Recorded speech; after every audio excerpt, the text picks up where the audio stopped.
মোৰ ৰুমটো একেবাৰে কাৰ্টেনেৰে ভৰি গৈছিলে পাপা আহি দেখিছেনে পথাপত বেছি দিছে নহলে ৰুমটো এনেই জাজ হৈ থাকে মানে পিছে নতুন গাড়ীৰ ভিডিঅ'টো চালানে যদি চোৱা নাই চাব দেই লিংকটো দি থৈছো মই আৰু পাপাই আজি মাছ কেইটামান লৈছিলে ভাঙন মাছ এয়া নৰসিংহ আৰু ভেদাইলতা দি বনাব ময়ো কেডালমান ছিঙি দিলোঁ আৰু এয়া ভিতৰলৈ আহি মাছকেইটা ধুনীয়াকৈ পাপাই ধুই দিলে এফালে নিমখ হালধি সানি মই ধুনীয়াকৈ গোটেইখিনি একদম ক্ৰিস্পিকৈ ফ্ৰাই কৰি লৈছোঁ মই মানে মাছটো অলপমান কাৰাকৈ ভাজিলে ভাল পাওঁ এফালে আৰু অলপমান মাছ আছে এইখিনি ফ্ৰিজত থৈ দিম ৰাতিৰ সাজৰ কাৰণে আৰু এয়া পাপাই ধুনীয়াকৈ ভেদাইলতা নৰসিংহখিনি ধুলে এইফালে এয়া গৰম গৰম ফ্ৰাই মাছ একদম ৰেডি এনেকৈ খাবলৈ ভাল লাগে ন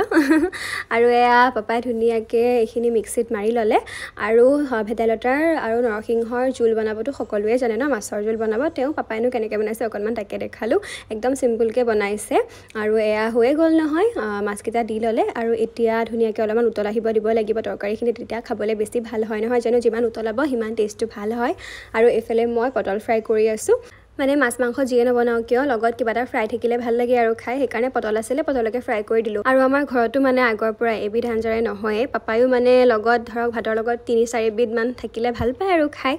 মায়ো তেনেকেই বনায় সেইকাৰণে মই পটলকে ফ্ৰাই কৰি দিলোঁ আৰু এইফালে হৈ গ'ল ৰেডি ধুনীয়াকৈ আজিৰ লাঞ্চ এতিয়া মই খাই লওঁ ধুনীয়া হৈছিলে খাবলৈ লগত আকৌ ফ্ৰাই মাছ দুটাও লৈ লৈছোঁ বাৰু আজিলৈ আহিছোঁ নেক্সট এটা মিনি ব্লগত সোনকালে লগ পাম বাই বাই